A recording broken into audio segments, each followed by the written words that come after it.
Welcome to the Straight from the Source's Mouth podcast. Frank talk about sex and dating. Hello, Tamara here. Welcome to the show. Today's guest is Riana Malia, a neurosomatic practitioner, and we'll be talking about bringing practical neuroscience, subconscious rewiring, and compassionate guidance for women. Thanks for joining me, Riana. My pleasure. Thank you for having me. Yes, I think this will be a great topic for the listeners. I know of it, but I haven't heard it quite this together, like neurosomatic practitioner. For those that don't know what that is, can you share a little? Yeah, it's really, blending the body and the unconscious mind really become one and the same. So if you think about your body, for instance, from the neck up is your conscious mind, right? So it's our critical faculties. It's everything we know. It's what makes us successful. It's our goal setter. We use it all day long, which means everything from the neck down, the rest of our body is the unconscious mind. So if the conscious mind is our goal setter, the unconscious is the goal getter. It's the operating system. It's the general. It's also the literal library of everything we've ever experienced in however many decades we've been on this planet, which is then stored at a cellular level in the body. So what's great about this work is, and don't get me wrong, I love therapy. Therapy for sure has its place. Most of my clients come to me, they've already done work, but they're still stuck. They're still in this place where they still find themselves in the same situation over and over again. And so we really get to clear all of the stuff that's keeping you from the life and love that you want without going back into the trauma and pain that caused the problem in the first place. So we're not going back to the thing that happened when you were 7 that made you feel like you had to be, that you were too much or too little and all of those things, because we have the opportunity to clear it without going to any conscious memory, which is amazing. And so this work happens really fast. So it's really for that woman who's done the work and she's, really ready to create the life and love that she is meant for in this stage of life. Okay. Yeah, I can see that. And I feel like a little bit might be pertaining to me because I feel like I've done a lot of work, but then still there's like some little things that somehow still show up. Yes. And there's a reason for that. And it's actually pretty easy to fix. It doesn't take long. Okay. And how do you have, you're a coach or you're obviously a practitioner. So how does it work? Like how can people reach you and what do you do with them or what kind of programs do you offer? Yeah, of course. So my methodology is called the Clear to Create method. And simply because my tagline has always been your very best life. So if we've known each other for 5 minutes or 25 years, I want you to live your version of your very best life. And that's different for all of us.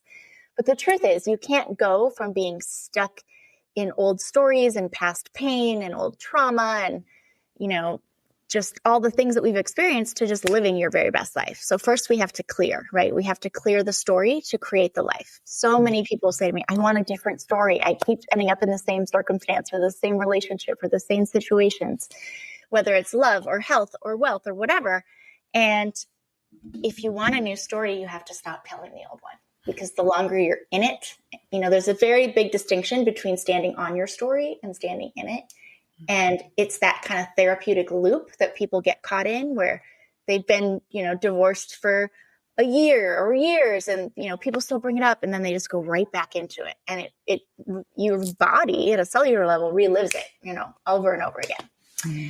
We have to clear the resentment to create the results, right? A lot of high achieving women almost get what they want, but they never quite get there.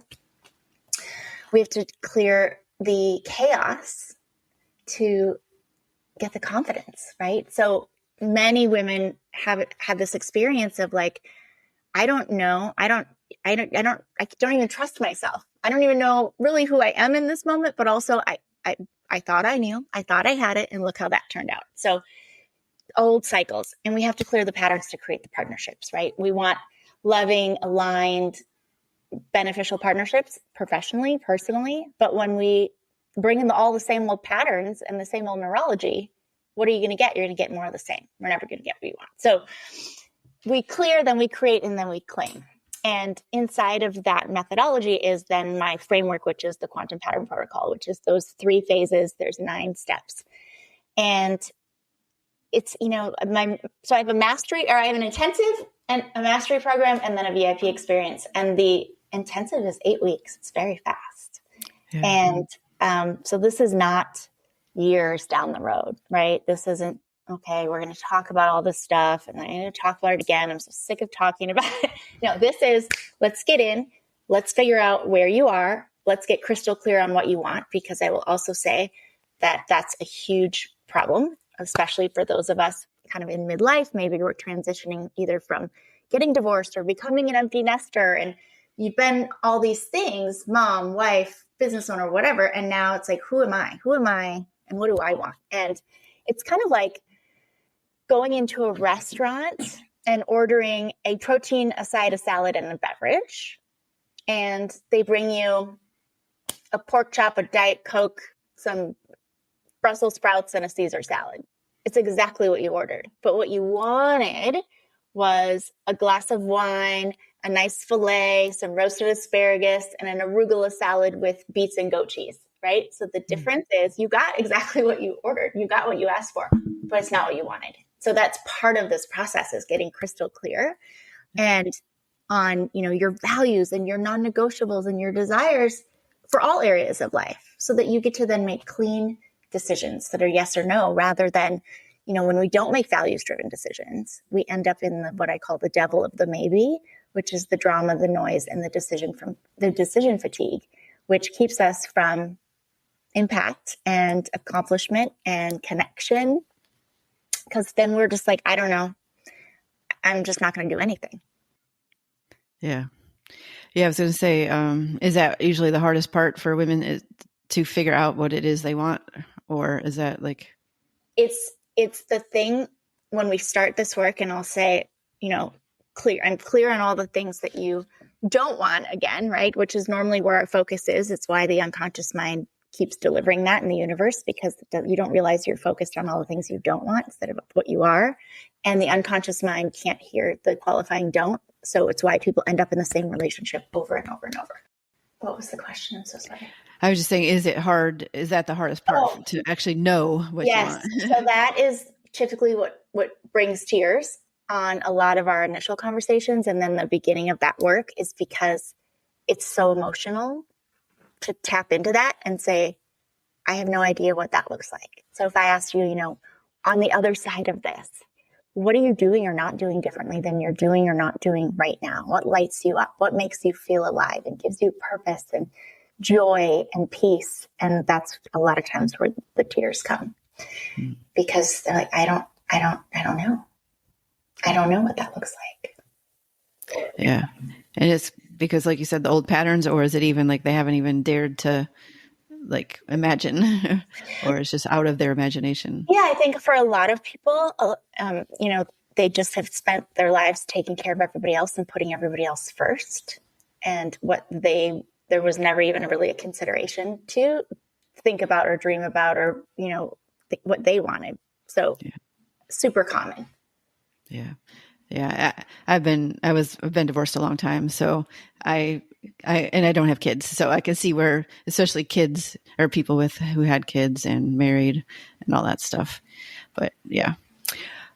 So how do people get to work with you? Or, you said you have three different courses. So I don't do courses and I don't do group coaching. It's all one-on-one private work, because this work it's not, you don't do modules, and you don't, this is you and I co-creating your life together. So we really do walk through all, 9 of those. Well, in the intensive, we really we clear and we create, and then we set you up to claim. The difference there is in the intensive, it's again, those 8 weeks, you have massive transformation. And because if we're going to blow out old strategy and neurology and behavior, we got to replace it. And that's what so much of this work in the world doesn't do, right? So it's like, great, you have some awareness and some clarity and you learn some stuff, and you're not going to do some stuff. But if we don't replace the neurology, the unconscious mind only can go back to what it knows. It's why people say, I've been in therapy for years. I've done the courses, the coaching, the vision boards, the retreats in Costa Rica. And I find myself right back here. It's because we didn't replace the neurology. You didn't fill in the blanks. So we are able to actually fully like clear the noise, figure out who you really are now, get clear on what you want, and then move into actually creating that life and looking at, once we've cleared the stuff that's holding you back and keeping you stuck, gotten really clear about what you want, we've done a full dysfunction detox on all the stuff that's running the show behind the scenes. We've replaced that with new strategy, behavior, neurology, ways of thinking. Then we actually look at what it is that you want that we've decided. And we, inside of that framework is the aligned achievement framework. And it's my quantum goal setting where we reverse engineer your goals. And which then we go, from achievement all the way back till today, and what has to happen just before that, and what has to happen just before that. Because like we talked about before, the unconscious mind can't fill in the blank. It's why most people set goals and they never get there. So it becomes this self-fulfilling prophecy, because when you set a goal for 6 months from now and you're like, okay, what do I have to do? And you make this little list, there's like 10 things on the list, you miss 75% of the most important steps. So this way it is, when you're spinning and life comes at you, because it will, you don't have to think about what's next. You literally have that blueprint. And then we take it a step further and we install that on your timeline so that that ignites the reticular activating system in the brain, so that it becomes laser focused, looking for the people and the resources and the experiences and the opportunities that you want in your life versus getting more of the same of what you don't want. Yeah. And a big piece of that is something called quantum time release, which is something that I am certified in, and that I'm an expert in that space. And it is that thing where I talked about not having to go back into the story. So if you think about how we talked about everything's held at a cellular level, if you think about a piece of ribbon for every single negative emotion, and in this case, we're going to go anger, sadness, fear, guilt, shame, and then all the limiting beliefs and limiting decisions that have formed as a result of everything we've been through, all the traumas, all the disappointment, the betrayal, etc. And every time in your life that you've had a significant emotional experience with anger, for instance, it's like a marble goes on that ribbon. And then sadness, they all have their own ribbons. So in quantum time release, we get to release all those marbles. So that's the charge, because if something happens that makes you upset today, makes you angry today, yes, that's a thing. But honestly, it's not so much about the thing today. It's the 40, 50 years of marbles. So when that charge is released from our body, we now get to actually make space for what's meant for us, for what we want, for what's next. Because it's like, it's like anything else. When your closet is shoved full of crap we don't wear anymore, outdated, expired, whatever, there's no room. It's the same with our operating system and our programming. And, so much of it is just all the noise of society and all the things that we've been taught and told that we should be or shouldn't be. And it's hard to know who you are without being able to kind of tap into that and get rid of all that stuff that isn't yours, not yours. It's not yours. It wasn't yours in the first place, but it's certainly not yours to carry anymore. Yeah, I was going to say the reverse engineering thing. That's how I started my podcast. I said I'd have 3 episodes published by the end of the quarter. And like you said, I took all the steps and actually wrote down every single step to make it happen. So I definitely get that and with things I really want, but there's still something in there like personal wise. So may have to use your services after. Yeah. A lot of high achieving women unintentionally push love away, would you say? I mean, obviously it's related to what you're talking about, but anything?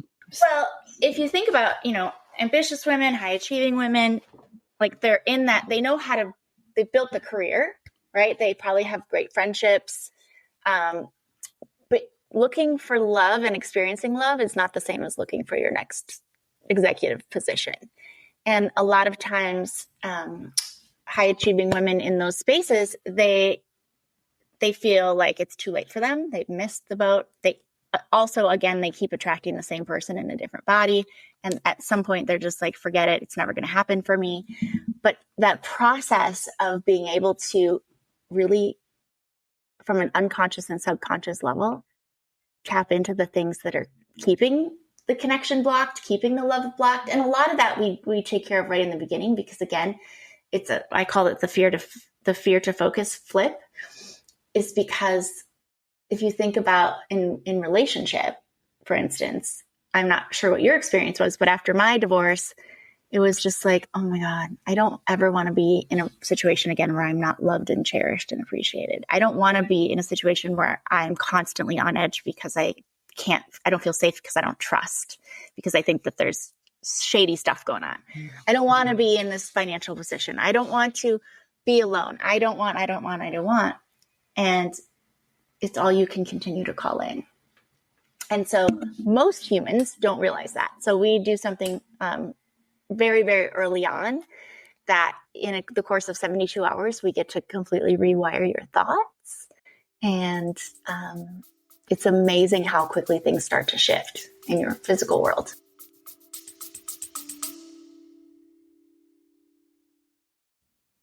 Hi, everyone. Sorry for the interruption. I just wanted to point out that there is a send us a text message at the very beginning of the description, and you can use that to send an anonymous question or comment. So I'd really appreciate it. All right. Thanks. Yeah, that sounds amazing. And I know this kind of stuff works. So obviously, since you do it for a living and you've seen it yourself. But yeah. And I've done it myself, right? So I had a tumultuous divorce, and then, and my marriage was I wasn't blindsided. Like, it was a long time coming, but even when it's not right and it's the right thing to do, you still grieve for what you thought, what you wanted for yourself and your life and your future. None of us get married thinking we're going to get divorced. And so, but then, finding myself in a position where, and I didn't date for a long time because my baby girl was little. She was 6 when we got divorced. And it turned from very amicable to very yucky, and it just got crazy, and it was like the worst. And then about 3 years after my divorce, my father, who had been very much like hit and miss in my life, I didn't grow up with him, and he had there was some big disappointment around that, he would make promises. He never helped my mom. I would see him once a year. He had another family.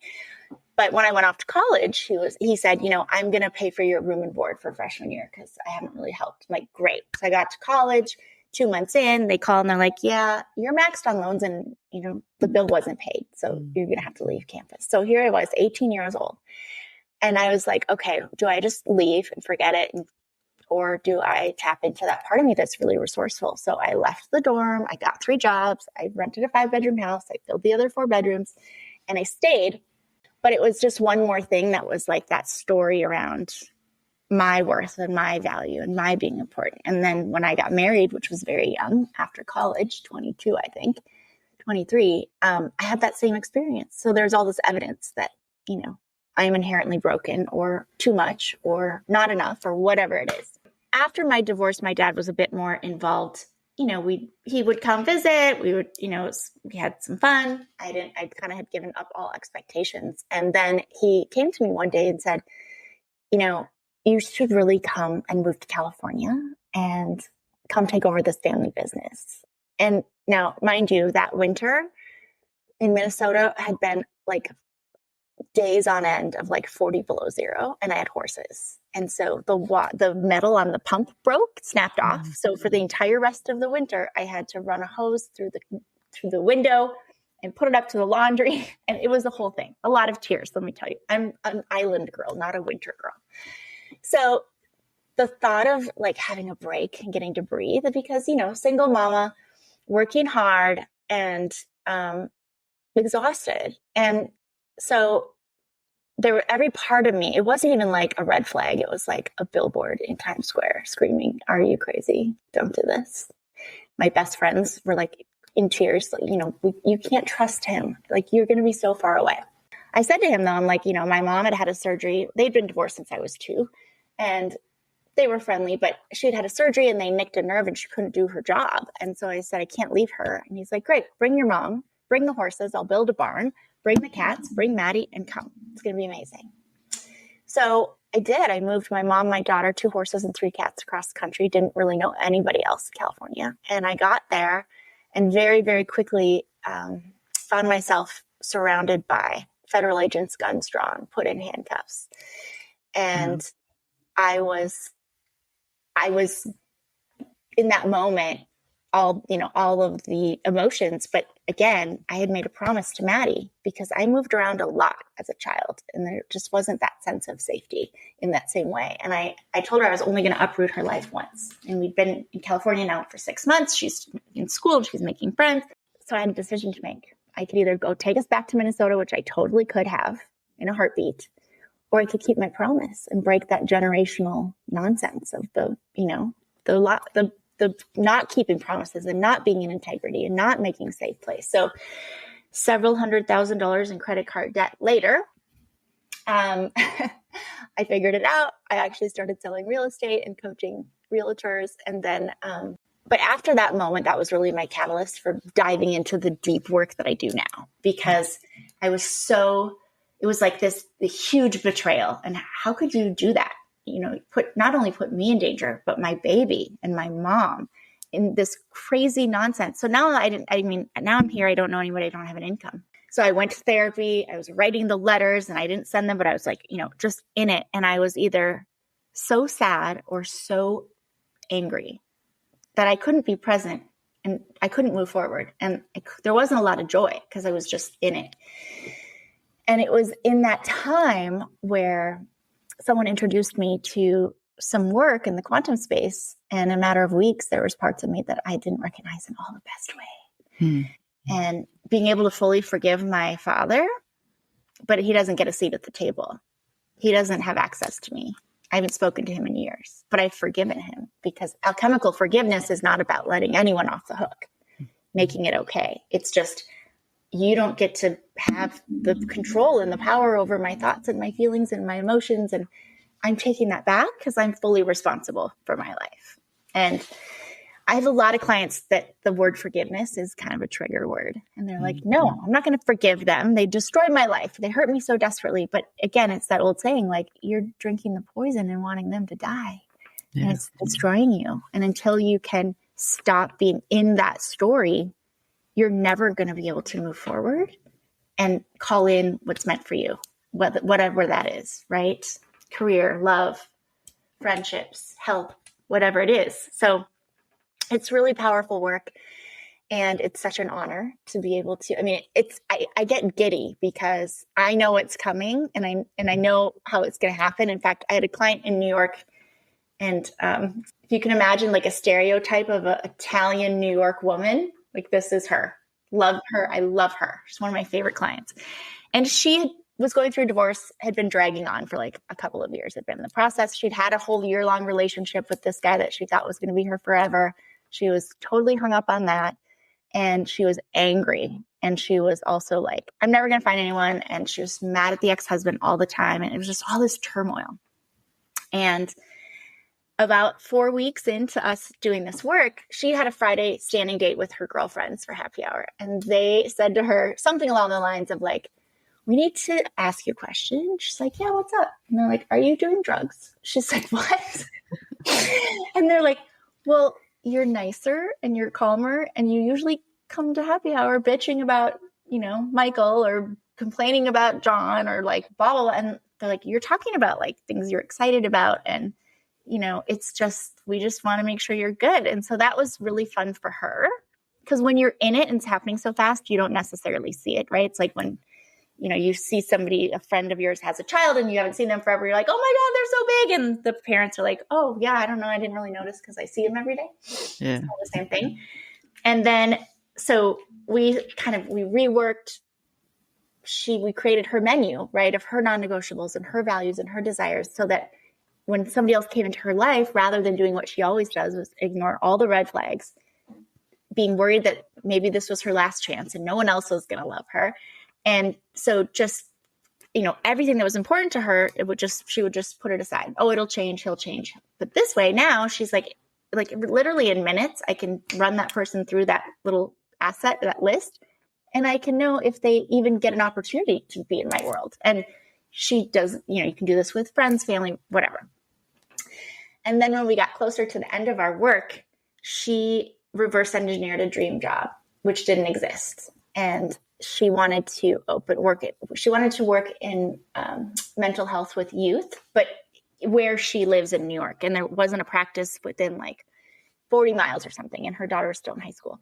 So we did this on a Monday. We installed it on her timeline. And on Thursday, she called me screaming. And she's like, you're never going to believe this. She's like, I just got a job offer for the job. And they asked if I wanted to open a practice in my town. And she's like, that's insane. So it's that kind of stuff that once you get rid of the clutter, magic happens. Awesome. Very cool story. Yeah. And then since you talked about that, how can people reach you or work with you? Of course. So you can find me on my website, rianamalia.com, and all the socials are Riana Malia, YouTube, Facebook, Instagram, LinkedIn. And also, so the process is, first I would tell all your listeners to go take the ELLI. So the ELLI is, it's a diagnostic assessment. It's called the Extraordinary Love Index. And whether you're looking for, understanding where you're getting caught up in old stuff and blocking the love that's meant for you, you find yourself in the same relationships, or you just need to have some insight of how you love yourself and everybody else. It's 40 questions. You get a 28-page report looking at all 9 areas, and it's so insightful. And I would love to gift that to all of your listeners. And then to work with me, you simply fill out an application, share a little bit about kind of where you are and what's going on and what you want. So we see if it's a fit and we jump on a call. And then from there, we decide if you want to do the intensive or the mastery. The mastery includes and starts with the intensive. So we get those fast results, but then the remainder of the year, then we execute in that third phase of claiming it, so that you really get to embody this new version of her and live and lead from this clear, confident version of you that actually gets to, walk that. And plus it typically, when people have that quantum time release experience and they start having creative juices flow again and ideas start popping, then they want to stay in the space, so that then together, whatever's going on in your world in all areas of life, we can do that for the rest of the year.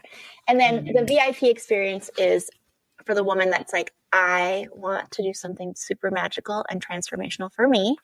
And so it involves us being together in person for 2 days in a very luxurious, beautiful place where every detail is taken care of and you're fully pampered. But we also do deep transformation work in those 2 days, which gets a lot of the clearing and the creating part done. And then I gift you the whole mastery experience. Right now, I'm doing that as a gift. So then you have the whole rest of the year for me to help you integrate and support and keep, going in that space. So those are really the 3 ways that people work with me.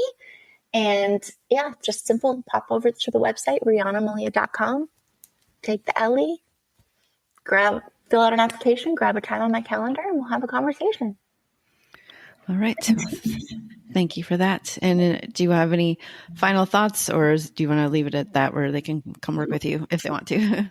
My final thought is this: just because something's always been doesn't mean it has to stay that way. It doesn't mean it has to continue that way. And that's the beauty of doing this work in the unconscious mind, because it's not linear. And I don't care if you've been in 14 horrible relationships and have had low self-esteem your whole life and have let people just walk all over you and you put everybody else first and you're a people pleaser. Literally in days or weeks, we can rewire all of that. And it doesn't have to be that way. Between now and dead, you get to choose. Awesome. Yeah. Great information. Thank you very much. Yeah, you're welcome. Yeah. And if you love this episode, be sure to tell your friends about it and rate it as well. Thank you again, Riana. My pleasure. All right. Thanks, everyone. Bye. Frank Talk, sex and dating educates.